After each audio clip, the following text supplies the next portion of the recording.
In this tutorial, I'm going to be demoing how to change activities using explicit intents and how to pass data using the putExtra function. This demo will be using the Kotlin programming language as well as XML and will be in the Android Studio IDE.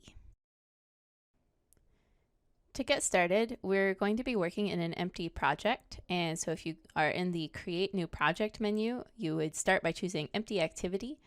And I already have one set up here. I don't have anything in it yet. This is just the starter code for the empty activity. And the first thing that I want to do is to create a second activity. So I'm going to right click on my project folder and create new Kotlin class/file. And I'm going to create my second activity. And I'm just going to call it second activity. And this automatically creates a new Kotlin file for us. And an activity has two parts. It has a Kotlin file and it also has an XML file for the layout. So the second thing we have to do is to create a new layout file. And the naming convention for this is to reverse the two words of the class. So for main activity, the reverse of that is activity_main. So for second activity, we are going to use activity_second. And everything else can stay the same. And I'm going to be working in the XML view for this, so I'm just going to switch to the Code tab. All right, so in my second activity, in order to set this up as an activity that I can switch to, I need to add a few things. First of all, I need to extend from app compat activity, and it will automatically import the necessary settings for this. So this is to give us some of the built-in Android functionality. And when I have an activity that I can transition to, the other important thing that I need to do is I need to override the onCreate function. This is the function that is called when a new activity is created, and it is the only mandatory function to override when you're creating a new activity. And it gets past a saved instance state.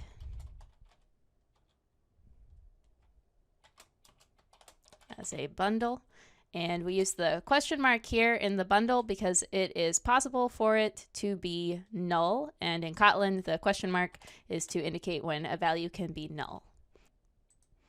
Inside of onCreate, we need to call the super.onCreate.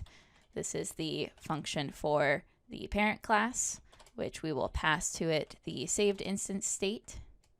And we also need to set our content view using the layout that is specified for this activity. So this is the activity_second. And that would be r.layout.activity_second. If you are unsure how to fill this in, you can also reference back to the main activity, and you can see that it is set up the exact same way. You could actually just copy and paste it from the main activity, but you would want to make sure to change this layout from activity_main to instead use activity_second. Right now, our second activity doesn't have anything interesting in it to look at. If we were to view this in the design view, it is just an empty screen with nothing on it. So let's add some content to our layout XML file. And I'm going to add in here a button. And it automatically fills in with the layout width, which we want to use wrap content, and layout height, which will also use wrap content. I am going to give it an ID. And we'll use the @+ID to create a new ID for this, and I am just going to use the word button. This will be how I can reference this button later on. And we're going to give it some constraints, and I want to constrain it to the edges of the screen. So I'm going to do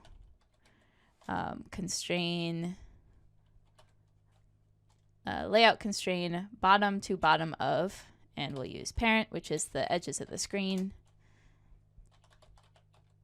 And we'll do top to top of parent. And we will do start to start of parent. and end to end of parent. So this is binding it to the edges of the screen. Now I'm going to add a second thing here. I'm going to add a text view. I'm going to stick with wrap content for the layout width and layout height. I'm going to also give this an ID. And this one will be text view. This is how I will reference it later. And I am going to constrain this one to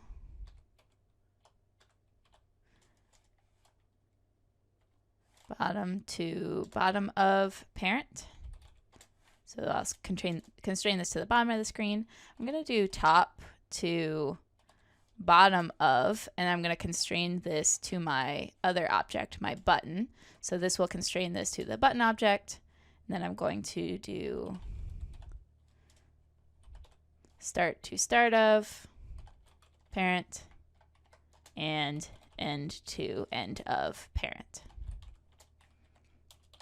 And end the text view tag with the slash and the right caret. And we can switch to design view to see how this looks. And so here I have a button, and down here is my text. So a couple of issues here. First of all, my button doesn't have any text in it, and also my text doesn't have any text in it, and also my text is a little bit too far down here. So to adjust the distance between these, I could just drag it in the design view, but I can also change it in the code view. And so you can see when I dragged it, it added a couple of things here. It added a horizontal bias. I accidentally dragged it left and right. I didn't mean to, so I'm going to set this to 0.5. That's probably the reason why it's difficult to do it with dragging. And it added a vertical bias. And if I actually set this to 0 and switch back to design view, now my text is actually bound directly to the bottom of the button, and so there's not actually any space between those. So that is how I can change that. Now I also do want to add text to each of these. So I'm going to add text to my button, and I'm going to add text to my text object.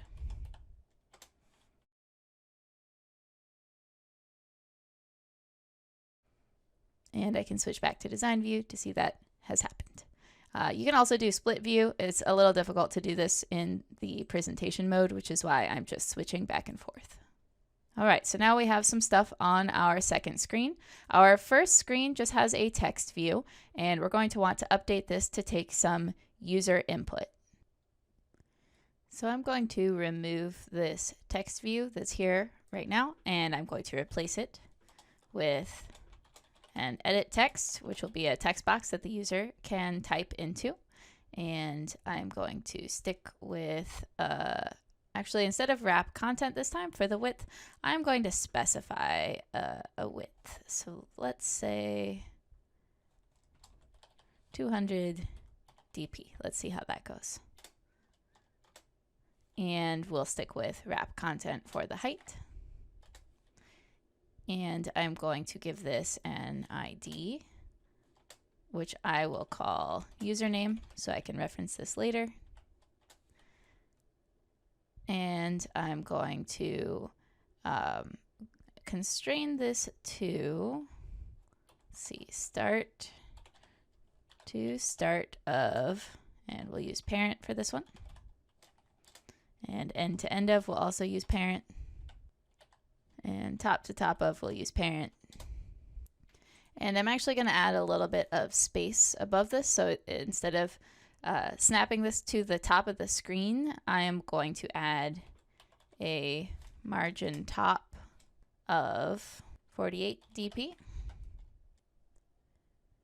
And I'm actually not going to constrain the bottom. So this is going to stick to the top of the screen, but it's going to use this margin so that it has a little bit of space.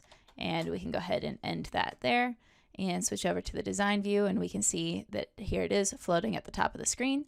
And if we want to add some text in there so the user can see, they can enter text.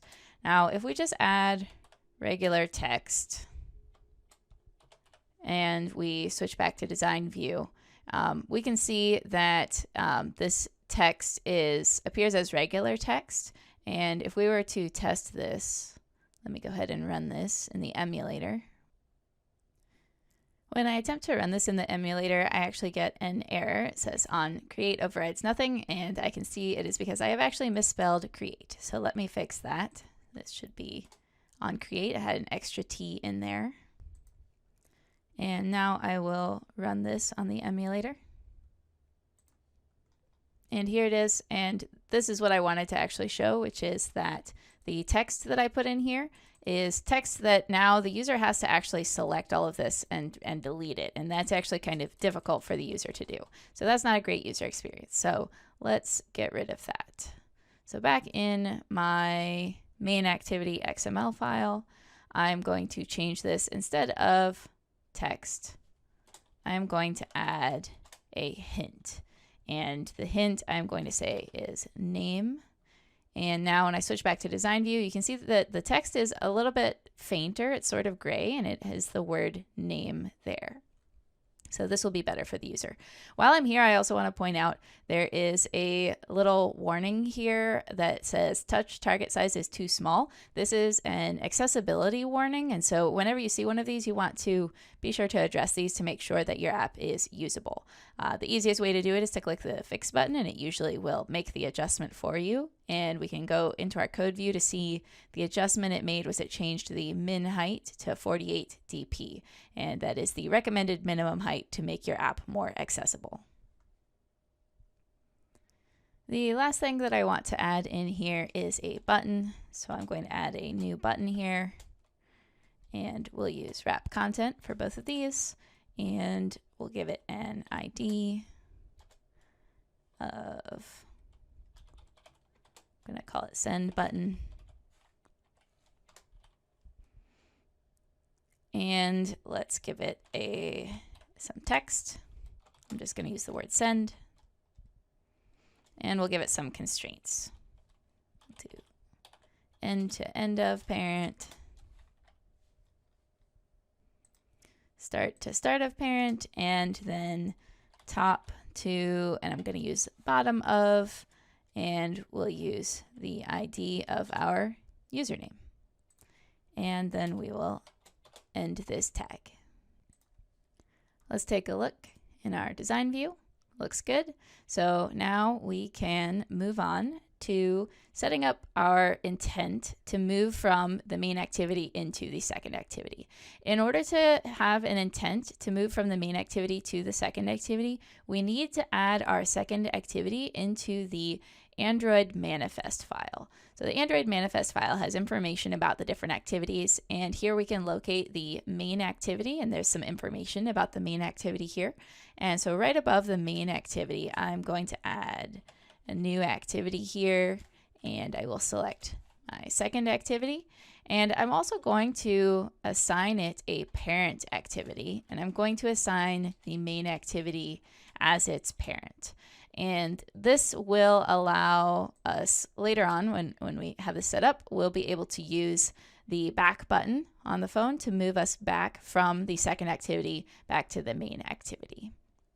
So now I have set up my second activity in my Android manifest XML file. Now that we've got everything set up, we are ready to create our intent to move us from the main activity to the second activity.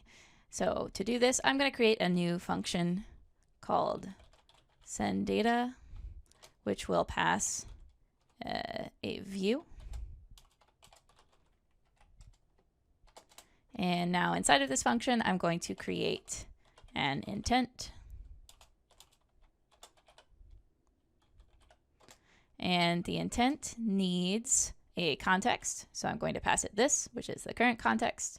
And it needs the activity that it moves to. So that is going to be second activity. And we need to pass this as a class.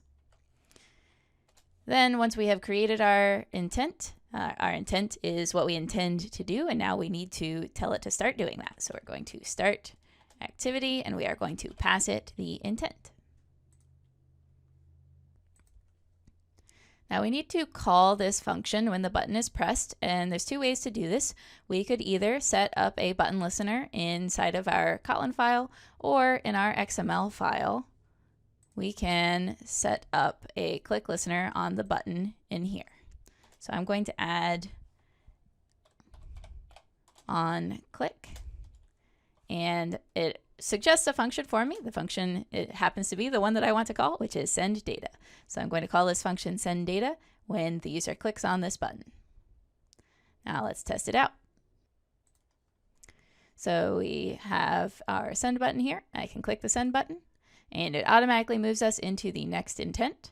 This button here doesn't do anything. I still have some text down here below the button, and I can use the back button because I used the parent activity, so I can use the back button to move back and forth. So the next thing that we're going to do is we are going to make it so that when I pass some information in here and hit the send button, it will update the display text accordingly. I think I might also move the display text above the button. I seem to have set those up in reverse. Just real quick to switch the button and the text in my second activity, I'm going to switch this button from constraint top to top of parent. I'm going to constrain this to bottom of text view. And I'm actually going to remove the constraint for the bottom. And for the text view, I am going to change, instead of constrain bottom to top of the button, I'm going to, or sorry, top to bottom of, I'm going to change this to top of parent. And I'm going to remove the vertical bias. And now when we switch back to design view, we can see now the display text is on top and the button is below it, and that was what I intended. Now it's time to pass some data to our second activity using a function called putExtra, which lets us, when we call an intent, it lets us pass some information along with the intent. So what I first want to do is gain access to the edit text box that the user is going to enter their username in. So I'm going to make a variable called username, find view by ID, and this is actually going to be the text box that holds the username. So I could perhaps name this better. So let's access r.id username, and so rather than calling it username, I could call it username box so that I am identifying it as the actual box that the user is entering text into.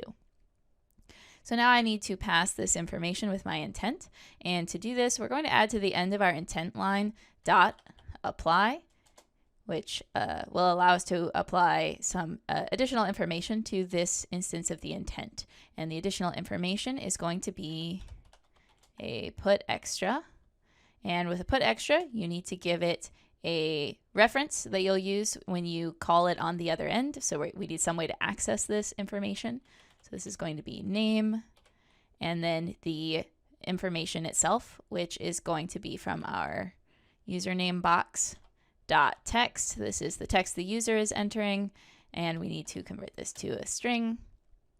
And now we are passing the information the user types into the box with the intent. Now, right now, this is not going to do anything, and that is because we are not using that information. So we need to move over to our second activity and use the information that we have passed. So inside of my onCreate function, I am going to first get a reference to the intent.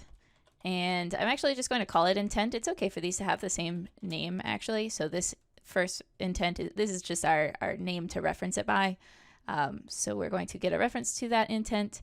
And we are also going to get a reference to the text that's on our screen. So remember, in our second activity, we have a display text. So we're going to call this display name. And we'll use find view by ID. This is a text view. And we'll use r.id and the name of the text view, we actually called it text view. You want to make sure you call it the same thing as you did in the XML file. So you might want to go and double check. So here is the ID that I used in my XML file is text view. So that is the one that I want to refer to here. So now I have a reference to that display text, and now I need to actually update the text. So we'll do display name dot text equals intent dot get string extra. So this will get a string that was passed by the intent, and we need to use the name that we called it, and you might want to jump back to your main activity to make sure you use the same thing that you called it here. So we're calling it name, so that is the same thing that I've called it here. So let's test that and see how it works. All right, so now I'm going to enter my name into the text box and hit send. And now check it out. It has my name in the display text on the second screen.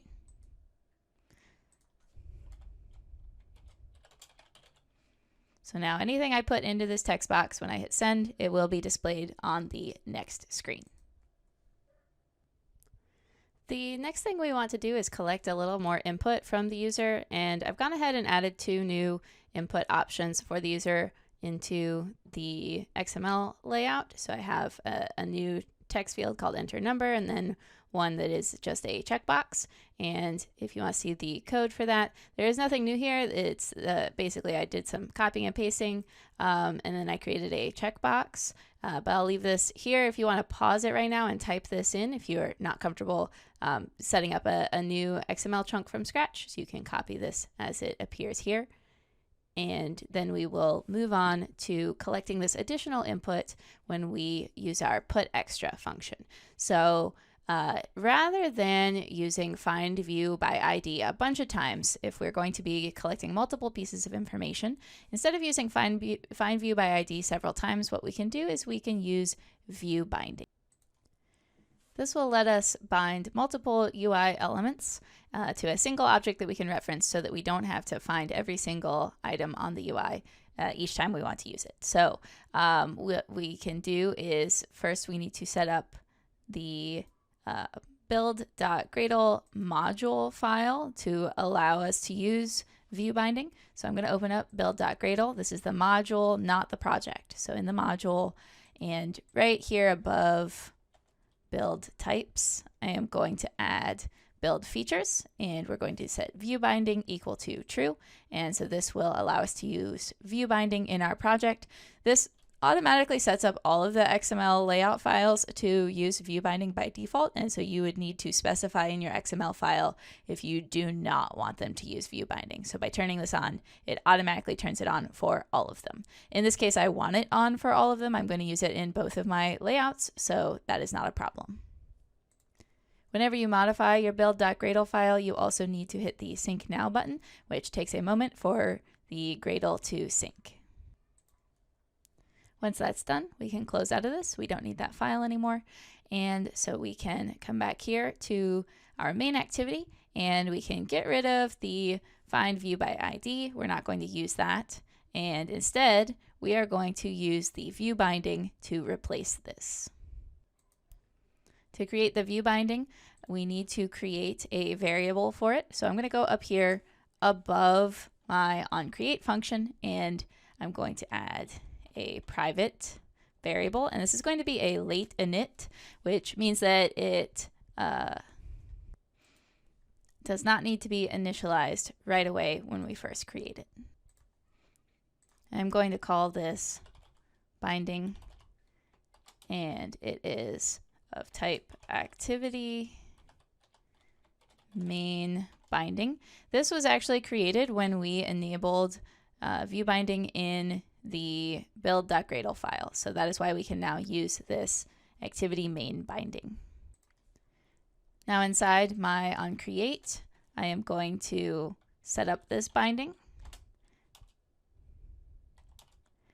as activity main binding dot inflate, and we'll pass it layout inflator. And so this will set up, oops, this should be an equal sign. This will set up our binding object for us, and we're also going to need a view, which will be the root of our binding object. So we'll do binding.root, and then we need to set content view. And set content view requires a view, which is why we just set up this view variable which is our binding.root.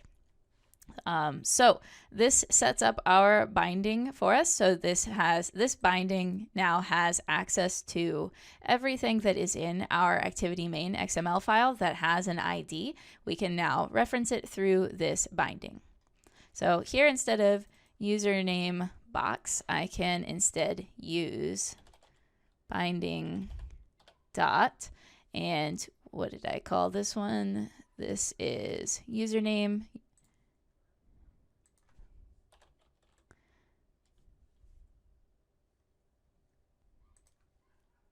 Now you might notice that this username is user capital N name, whereas in my XML file, it uses the underscore. This is an automatic change that happens with the view binding, so it changes anything with the underscore, it changes to camel case instead.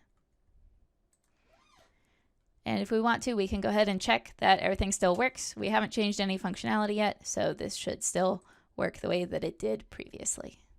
Now let's go ahead and set up the same view binding for the second activity. So we're going to, once again, create a private late init var called binding, and this time we need to set it to activity second binding. And you'll notice it automatically imports that for us. And we can create our binding setup here.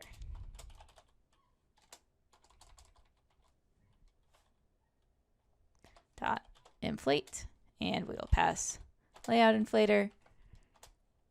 Once again, we'll set up a view equals binding.root and set content view, and we'll pass it that same view that we just created.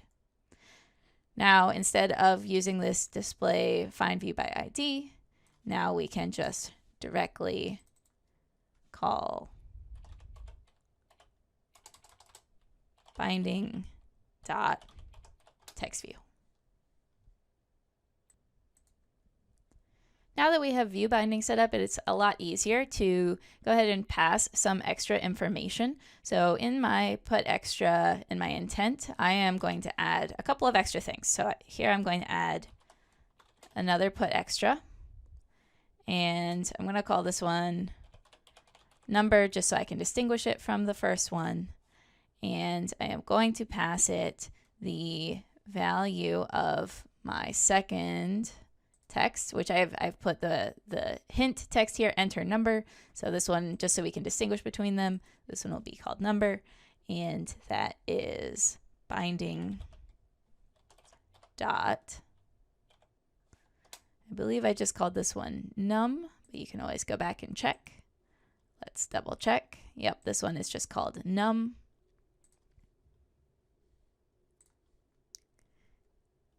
And we need to set this to toString. So that is .text.toString. So we are passing that as a string.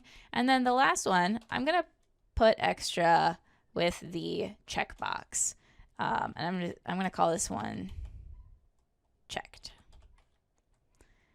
And I'm going to pass it binding dot checkbox, which is what I gave the ID for my checkbox. Dot is checked. So is checked is on the checkbox. This is checked will tell me whether or not the checkbox is checked. This will be true or false. So this is a Boolean value. So on the other end, when I do get extra, I'm going to get a Boolean value for that one.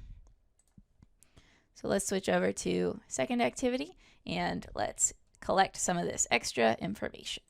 So I am going to get some extra, I'm going to get the extra information. I'm going to store it as a variable. So I'm going to have a variable called, I'm going to call this one str name. I'm giving these different names each time I use them in different places so that it's easier to tell them apart. But it is totally possible to use the same names for things, so I don't have to use a different name each time. But by using a different name, I think it's a little bit easier to tell when I'm working in a different file. So I'm going to set this to intent dot get string extra, And this one will be my name. I'm going to get rid of this because I'm not going to use that. And I'm going to make a second variable, strnum, and this will help me remember that my number is actually being stored as a string. So I'm going to do strnum equals intent dot get string extra number, and this is the number that the user types in. And rather than storing a variable for my checkbox, since my checkbox is just going to be true or false, I'm actually going to use the result of my checkbox in an if statement. So I'm going to do if intent dot get boolean extra, and I called this check when I passed it. So this is important that this one matches. So, oh, I called it checked actually. So yes, double check that. And then in the case of a Boolean, you might see a warning here. The Boolean needs to pass it needs to use a default value in case nothing is passed. So this needs to be true or false. So I'm going to pass a default of false. So if something goes wrong, it will use false.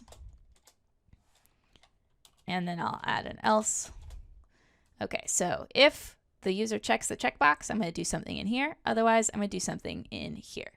And what I'm going to do is if I'm going to take this binding.textView.text.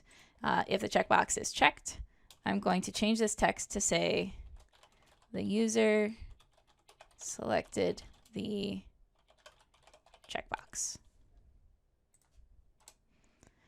And in my else condition, I'm going to copy this line.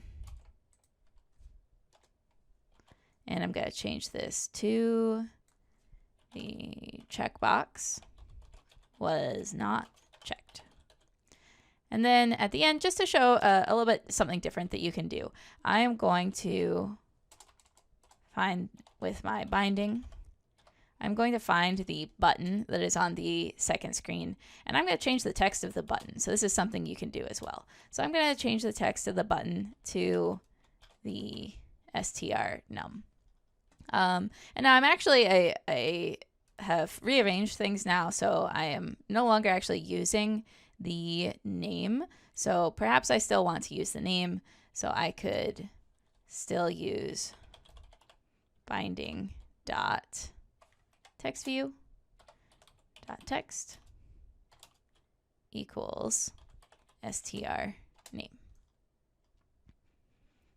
Actually, I just noticed that we're using the same text view for the result of the checkbox as we are for the name, so this isn't going to work. That was actually why I removed it before. I meant to update in the second activity. I'm going to add another text view.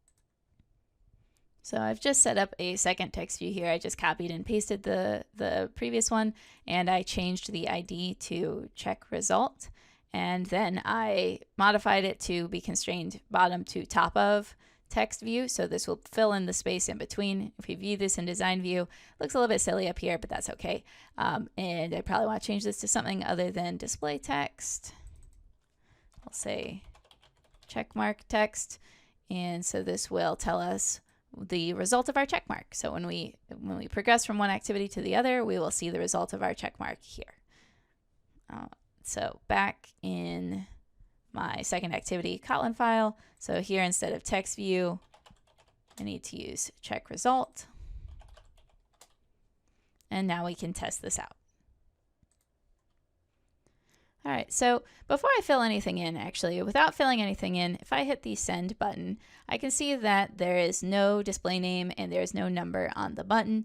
And it says the checkbox was not checked. This is actually happening because of the default value that we use here. So the default value is false. And that's exactly the behavior that we would expect to have because the checkbox is by default unchecked. So this makes sense. So now let's try filling some of this information in. So I will say my name is MJ. I'll give the number 1, 2, 3, and I will check the checkbox. And having the send button in the middle here is a little bit odd, but that's okay. So we have filled in all 3 pieces of information and we hit send. And now we can see the text on the button was updated to the number that I entered. This is the display name text, which I entered in the text box, and this is the result of the checkbox. So whether I check the box or leave the box unchecked changes this to the user selected the checkbox or the checkbox was unchecked. So that should give you a pretty good understanding of how to pass data using intents and how to move from one activity to another and keeping some information from the previous activity. I hope you found this helpful, and I hope you are able to use this to add navigation to your apps.